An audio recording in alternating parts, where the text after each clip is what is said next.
சுழி போட்டு செயலெதுவும் தொடங்கு பிள்ளையார் சுழி போட்டு செயலெதுவும் தொடங்கு அதன் துணையாலே சுகம் கூடும் தொடர்ந்து அதன் துணையாலே சுகம் கூடும் தொடர்ந்து பிள்ளையார் சுழி போட்டு செயலெதுவும் தொடங்கு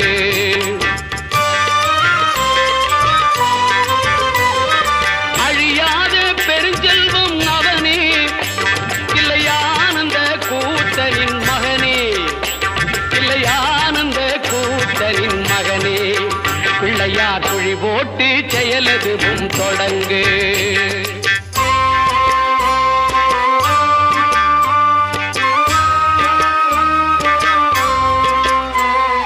வழியின்றி வேலனவன் திகைத்தான் புறவள்ளி அவள் கைப்பிடிக்க துடித்தான்